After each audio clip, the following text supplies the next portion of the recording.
Pero saan nagmula yung ano ibig sabihin ng Trismundo? Ang Trismundo, kaya tinatawag yan na Trismundo dahil ang kinikilala namin ay espiritual ang araw, hangin, at tubig. Yang tatlo na yan, kaya tinatawag siya na Tres. Mundo. Hangin, araw, at tubig. Tubig. Na mismo na ginagamit mo rin yan. Hindi kasama yung buwan. Anong buwan? Hindi kasali yung buwan. Hindi kasama yung buwan. Anong buwan? Hindi kasali yung buwan. Hindi kasali buwan. Hangin, tubig, saka araw lang. Oo.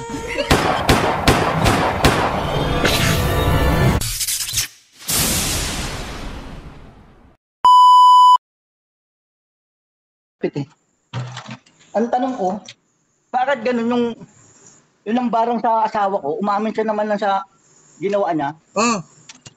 Nung nagamot siya ni Master, di ba yung Master, napanood ko sa Facebook, pumunta kami doon, sa Laguna. Oo.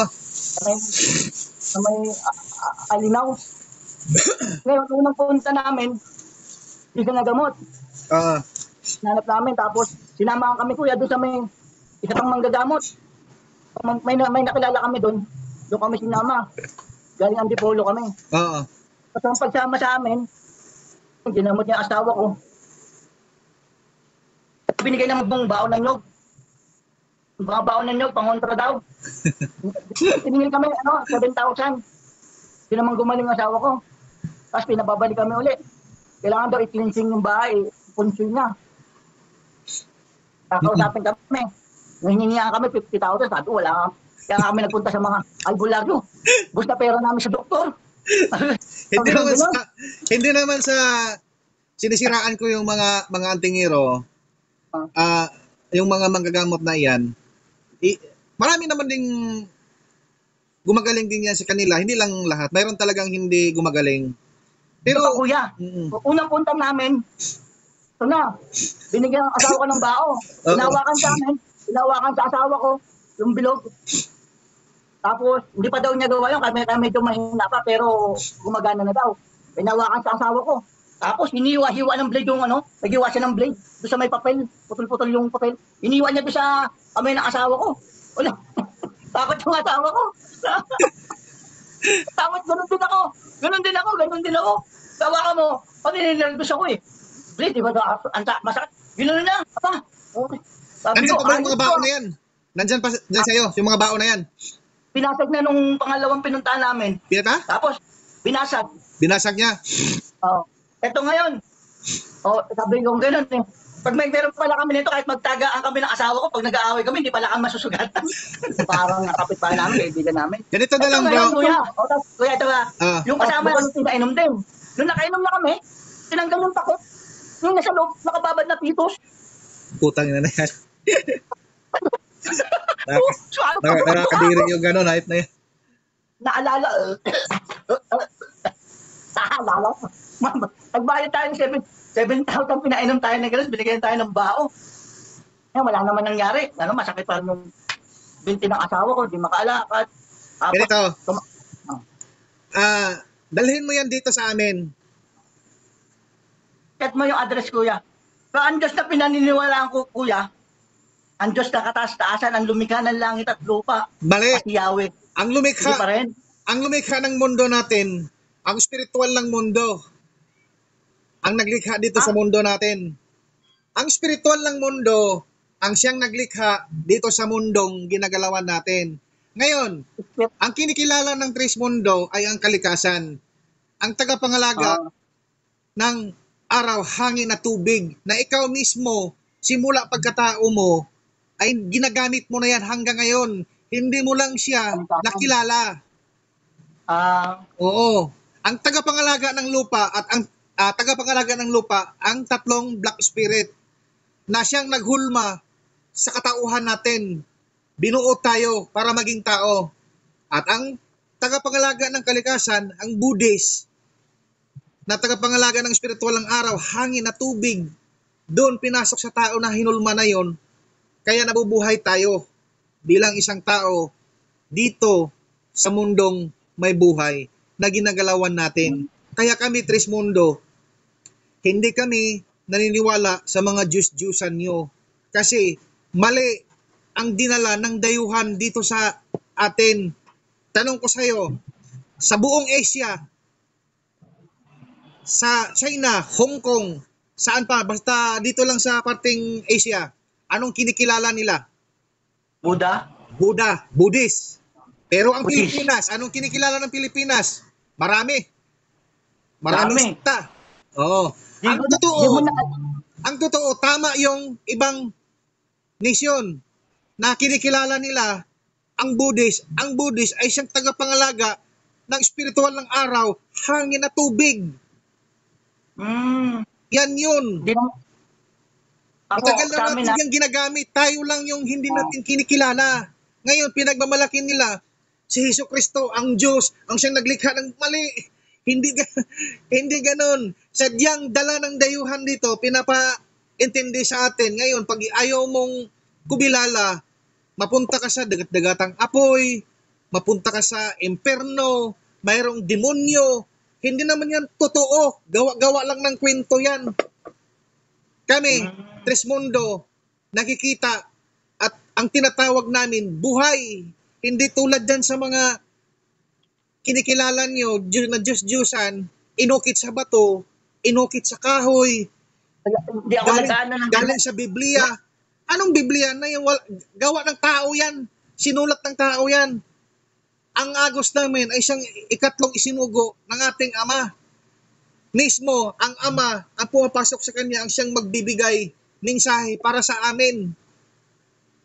Ngayon, yung mga Diyos-Diyusan na yan, nakikita ba natin sila? Walang nakakita. Ang Alam niyo, basihan kuya, nila, yung kwento lahat na ng- galing sa Biblia, Bible.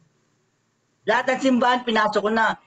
Pero, pininyagan ako sa Christian, Catholic. Catholic. Sa bahay namin, wala kang makikita ng santo. Wala kang makikita ng mga rebulto. Tama. Kasi hindi mo naman dapat yan dasalan. Oo. Tapos mayroon pang, nakapikit yung mata mo. Abay, saan ka? Dito sa amin, nakamulat yung mata mo at nakikita mo. Andyan sa sekta na yan, nakapikit yung mata mo. O, anong sabi ng mga kuwan dyan, sekta?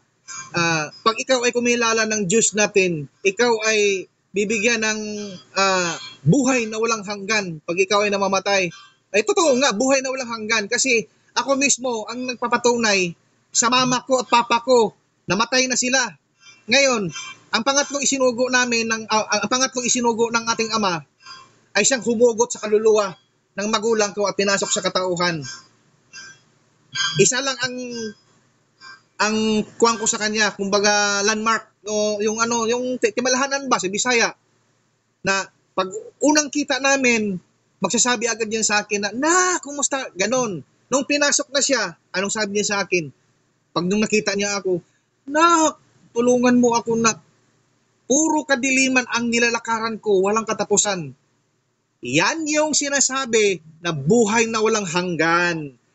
Dito sa Trismundo, buhay na may hangganan. Ibig sabihin nun, pag tayo ay namamatay, ang kaluluwa natin dadalhin doon sa tahanan ng kalikasan. Yan ang kaliwanagan. Ganon ang Trismundo. May nararamdaman at ang tinatawag ay puro buhay, hindi patay at hindi inukit sa bato, sa kahoy. Hindi ganon. Kaya kami Trismundo, maraming magsasabi, mga kulto, mga nagakunwari, kung ano na lang sasabihin nila para masiraan ang Trismundo. Dahil hindi nila alam na darating ang panahon, ang Trismundo ay siyang magpamulat sa katotohanan na mali ng dala ng dayuhan. Alam niyo kaya nakikita lagi yan sa inyo. Pero saan nagmula yung ano ibig sabihin ng Trismundo? Ang Trismundo, kaya tinatawag yan na Trismundo dahil ang kinikilala namin ay espiritual ang araw, hangin at tubig. Yang tatlo na yan, kaya tinatawag siya na Tres. Mundo, Hangin, araw at tubig. tubig. Na mismo na ginagamit mo rin yan. Hindi kasama yung buwan. Anong buwan? Hindi kasali yung buwan. Hindi kasali buwan. Hangin, tubig at saka araw lang. Oo. Yang tatlo na Ano yan, yung- mas makapangyarihan yan sa lahat ng dito sa mundo natin. Walang ibang makapangyarihan yang tatlo na yan na hindi natin nakilala nung bata pa tayo. Hanggang ngayon, kami, namulat na kami sa katotohanan, kaya alam namin kung ano ang totoo at tunay. Ganon ang Trismundo. Ganun nga, napapanood ko. Pero, wala medalyon, sisira ko. Ha? Yung wala kang mga, wala, anting-anting. Wala Tatanggal kami niya, no? anting-anting. Malakas lang ang proteksyon namin sa espiritual. Sa tatlo na yan, araw, hangin at tubig, malakas na kami. Dahil protektado kami ng agos namin na si Trismundo Hilario. Sabi tanong ng mo, bakit? agos namin, Sino sa ko buong naman mundo, nagsabi na, pagdating sa espiritual, banggitin mo lang ang pangalan ko, sagot ko kayo sa espiritual. Yan ang kabilin-bilinan ng salita ng mahal na agos namin. Kaya kami, Trismundo, hindi kami natatakot kahit sino pa yung mga mangkukulam dyan. Pagtawanan lang namin yan. Wala kaming pakialam dyan sa kanila. Kung sila ay gagawa sila ng kuwan sa amin, ritual, para kukulamin kami, lahat ng binibigkas nila na Latin, babalik yan sa kanila. 1,000 times pa yan, babalik doon sa kanila.